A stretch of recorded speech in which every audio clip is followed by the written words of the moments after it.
عزاداری کو برپا کرنا ان مقامات کے اوپر کہ جن مقامات پہ عزاداری نہیں ہے، اور کوشش کرنا کہ عزاداری اچھے طریقے سے برپا ہو۔ ہمارے علماء کی سیرت میں آپ کو یہ نقطہ عجیب و غریب طریقے سے نظر آئے گا، جہاں کوئی مجلس پڑھنے والا نہیں وہاں پہنچ جاتے تھے، خود اثر خود کسی بھی طریقے سے محنت کر کے مشقت کر کے، تاکہ نام امام حسین یہاں پر بھی بلند ہو، عزاداری سید الشہداء یہاں پر بھی برپا ہو۔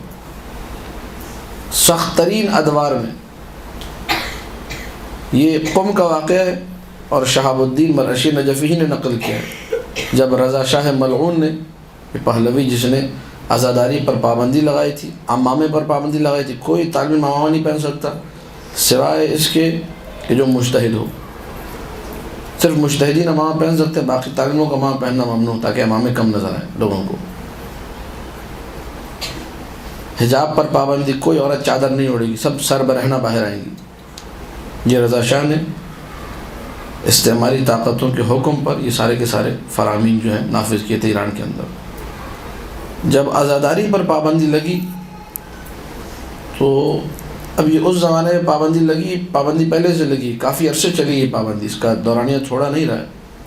مؤسس حوزہ علمیہ قم شیخ عبد الکریم حائری جو تھے، ان کے زمانے میں اس پابندی کی بات شروع ہوئی تھی، پابندی لگی، ان کے سامنے کسی نے کہا تھا قبلہ آپ مرجع وقت ہیں، آپ جو ہے مؤسس حوزہ علمیہ، آپ کو پتہ ہے عزاداری مستحب ہے، ٹھیک ہے مستحب پہ پابندی لگا رہے تو کیا ٹینشن ہے؟ شیخ عبد الکریم حائری نے کہا یہ ایسا مستحب ہے جس میں 1000 واجب چھپے ہوئے ہیں، ہزاروں واجبات کو اس مستحب نے بچایا ہوا ہے۔ تو عزاداری کو مستحب کہنا بھی جو ہے یہ ایک حماقت اسے کہا جا سکتا ہے، یہ حماقت سے آپ عزاداری کو مستحب کہیں۔ عزاداری نماز ولایت امیر المومنین ہے، عزاداری نماز ولایت جب بن گئی تو وہ روایتیں آپ کے ذہن میں ہونی چاہیے کہ اسلام کی بنیاد 5 چیزوں پر ہے، تو 6 چیزوں پر ہے، تو 9 چیزوں پر ہے، تو 10 چیزوں پر ہے، تو 11 چیزوں پر، مختلف روایتیں۔ ہر روایت کے آخر میں ہے ولایا ولایا ولایا، اور آخر میں ٹکڑا بھی لگا ہوا ہے، جس طریقے سے ولایت کا حکم دیا گیا اس طریقے سے کسی چیز کا حکم، جس طریقے سے ولایت کے بارے میں دعوت دی گئی کسی چیز کے بارے میں دعوت نہیں دی گئی۔ تو عزاداری سے تو اظہار ولایت ہوتا ہے، اظہار محبت ہوتا ہے کہ ہم آل محمد کے چاہنے والے ہیں، لہٰذا عزاداری سید الشہداء واجب ہے، مستحب نہیں ہے۔ اب یہ کہ اس کے طریقے مختلف طریقے ہیں، ہاں ان کو آپ مستحب کہہ سکتے ہیں۔ عزاداری مودت ہے یا نہیں ہے؟ قل لا اسألکم علیہ اجرا الا المودۃ فی القربى، یہ مودت مستحب ہے یا واجب ہے؟ تو عزاداری اسی مودت کا تسلسل ہے، تو اس عنوان سے میں کہہ رہا ہوں کہ عزاداری واجب ہے۔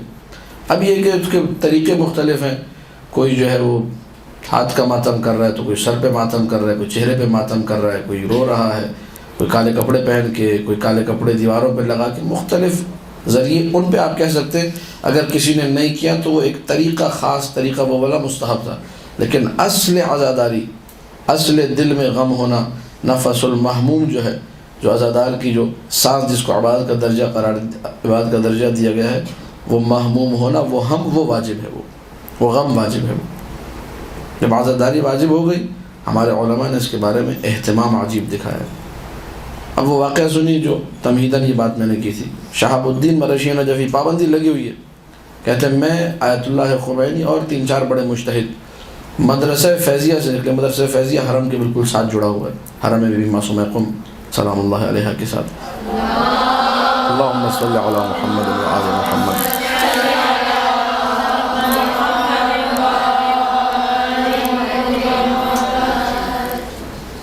اب نکلے ہم لوگ کس چکر میں، توجہ فرمائیے، نقطہ جو میں نے عرض کیا کہ عزاداری نہیں ہو رہی ہے، عزاداری پہ پابندی لگی ہوئی ہے۔ جس شہر میں عزاداری پر پابندی ہے اس شہر میں کچھ فقیہ، آیت اللہ خمینی بھی فقیہ، شہاب الدین مرعشی نجفی بھی فقیہ، اور 3-4 اور علماء، سب فقیہ ہیں، یہ نکلے ہیں تاکہ عزاداری برپا ہو سکے۔ اور کتنے اچھے لوگ تھے جنہوں نے اس واقعے کو ذکر کیا، مردان علم در میدان عمل، میں نے پہلے بھی حوالہ دیا تھا کتاب کا، اس میں یہ واقعہ مذکور ہے۔